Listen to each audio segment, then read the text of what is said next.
right, the Turks in the house, people. Little daily rant, Cenk Uygur. Ladies and gentlemen, the floor is yours, my Turkish friend. All right, thank you, Dylan. Well, it turns out the banks haven't just been screwing the American taxpayers and the people putting in money to them and the people that they're foreclosing on. They're also screwing over their investors, the people who actually own the banks. Turns out the banking industry is the worst place you could put your money. Over the last 5 years, according to the Boston Consulting Group, you would have lost 1.9% of your money. It went down 1.9%. That despite enormous taxpayer bailouts. Now, but wait, you're saying, I don't get it. Didn't we put all that money in there and didn't they take it out? They had record paydays. But I'm not talking about the executives. I'm going to get to them in a second. I'm talking about the investors. It turns out banking, like I said, the very worst place you could put your money.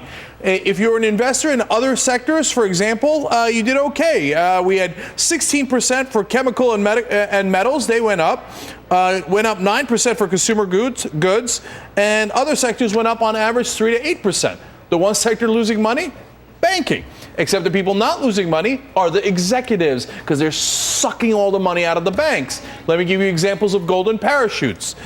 We've got Merrill Lynch, guy leaves, gets $161 million. Countrywide, $56 million. Washington Mutual, $44 million. Lehman Brothers, $24 million. Bear Stearns, $13 million.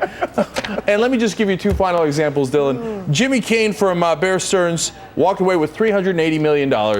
And as, of course, very famous Richard Fuld from Lehman Brothers completely destroyed his company, but got to keep $520 million anyway. Nothing like paying off the politicians. That's it, Dylan. That's the thing. You know, these executives, they don't care about the company. It's an Achilles heel of capitalism. We got to fix it because they think, why don't I just take all the money on? Who cares about my investors? Who cares about my shareholders? Who cares about who owns the bank as long as I get to take the money out? And if you look at the core aspects. Look at the last Steel on Wheels tour. We sat with John Hennessy, who's the president of Stanford University, one of the greatest educators in this country. He's got all these kids with all these ideas, batteries, long-lasting batteries for cars.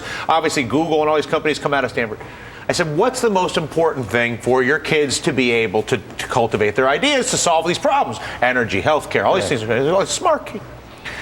I need dynamic investment of money to actually develop these ideas and these businesses into things that actually solve our problems. And luckily, we here at Stanford, this is Mr. President Hennessy talking, have this ring of money.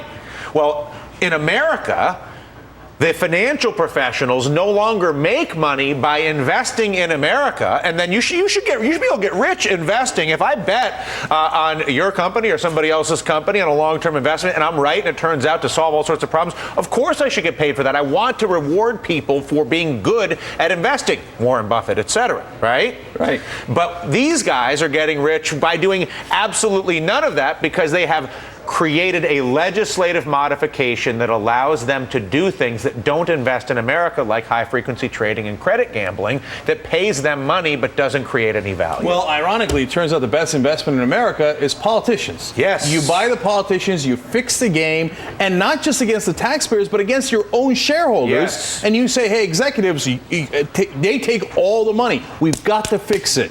We have to, you and I together, along with the rest of the folks out there, the separation of state and business. Absolutely. As dangerous as church and state. Nice to see you. The Young Turk tonight at 6 o'clock Eastern. Don't miss it. Right here on MSNBC. That does it for us. I'm Dylan Ratigan, and Hardball's up right now.